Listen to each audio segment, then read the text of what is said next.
Selamat datang kembali ya. Perkenalkan, namaku Vinsa. Hobi menggambar dan bercita-cita menjadi princess Disney.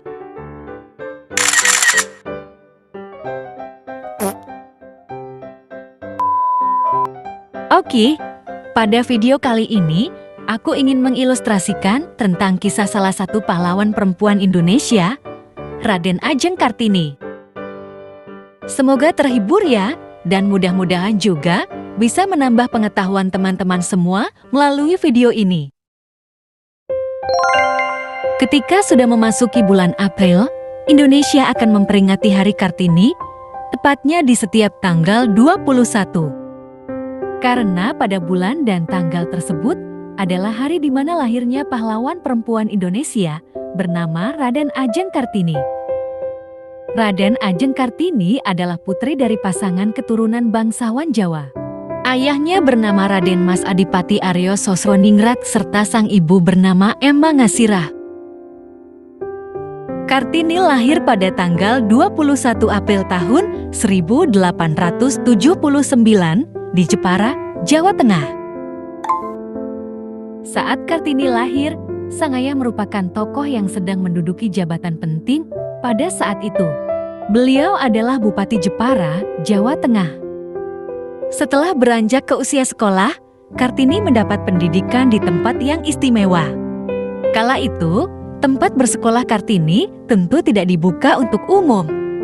Hanya anak-anak keturunan Eropa, negara timur, dan anak Indonesia yang punya keturunan bangsawan saja yang dapat masuk di sekolah ini. Dan Kartini salah satunya. Ia tetap mendapatkan pendidikan yang layak meskipun di masa penjajahan Belanda kala itu. Namun sayang, Kartini tidak dapat menyelesaikan pendidikannya. Karena pada masa itu, perempuan tidak mendapat hak pendidikan yang sama dengan laki-laki, maka Kartini pun harus berhenti dan hanya boleh diam saja di rumah. Selain itu, alasan lainnya adalah karena terkungkung adat istiadat sejak lama, di mana kaum perempuan dianggap tidak perlu mendapat pendidikan yang tinggi karena mereka hanya bekerja di dalam rumah.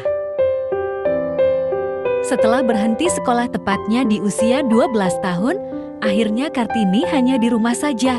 Tak ingin hanya berdiam diri, Kartini tetap rajin belajar dan mengasah kemampuannya setiap hari melalui buku bacaan. Ia sangat suka membaca banyak buku, juga sering menulis beberapa surat. Surat tersebut ia tulis untuk sahabat penanya yang merupakan orang Belanda, bernama Rosa Abendanon. Karena begitu seringnya membaca berbagai buku, akhirnya banyak ilmu yang telah Kartini pelajari. Hingga wawasan dan ilmu pengetahuannya semakin luas, maka saat itu Kartini sangat berkeinginan untuk memperjuangkan hak perempuan. Keinginan dan cita-citanya tersebut kerap ia sampaikan melalui surat-surat yang ia kirimkan kepada sahabatnya di Belanda. Sampai pada akhirnya, isi surat tersebut menginspirasi banyak orang. Kartini ingin dirinya dan semua perempuan di seluruh Indonesia memiliki hak yang sama untuk mendapat pendidikan yang layak. Kemudian, perjuangannya pun dimulai dengan mendirikan sekolah perempuan. Dengan tujuan agar para perempuan pribumi dapat memperbaiki kedudukannya, terutama dalam hal pendidikan. Di sekolah yang Kartini dirikan, para perempuan diajarkan berbagai hal, diantaranya memasak, menjahit, dan menyulam. Kemudian Kartini pun menikah bersama sang suami. Kartini terus memperjuangkan keinginannya terhadap kaum perempuan Indonesia. Ia terus menulis beberapa surat yang berisi keinginannya tersebut, kemudian disampaikan ke sahabatnya di Belanda. Kadang beliau juga menuangkan pendapatnya melalui majalah. Dari sanalah Kartini mulai dikenal dan menginspirasi banyak orang melalui tulisan-tulisan yang ia buat. Namun, Kartini tutup usia di waktu muda. Beliau meninggal tak lama setelah melahirkan putra pertamanya.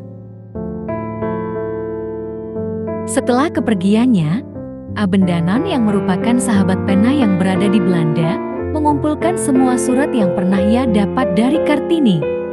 Kemudian ia jadikan sebuah buku dengan judul Dari Gelap Menjadi Terang. Ditulis dalam bahasa Belanda, terbit pertama kali tahun 1911 di Den Haag.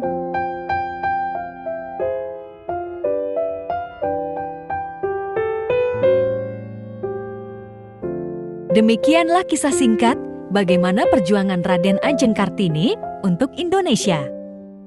Karena jasa dan perjuangan beliau, kini perempuan Indonesia memiliki hak yang sama untuk mendapat pendidikan yang setinggi-tingginya, ikut serta dalam jabatan pemerintah, dan punya hak untuk memiliki jabatan yang tinggi dalam profesinya.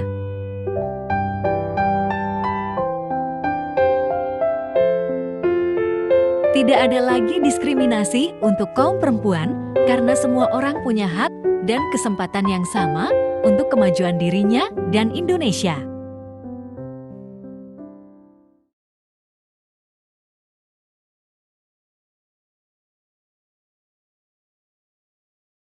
Baiklah teman-teman, mungkin itu saja informasi yang bisa aku ceritakan.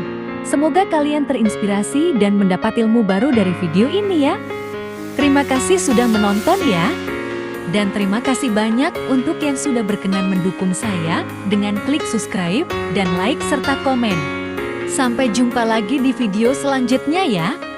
Wassalamualaikum warahmatullahi wabarakatuh.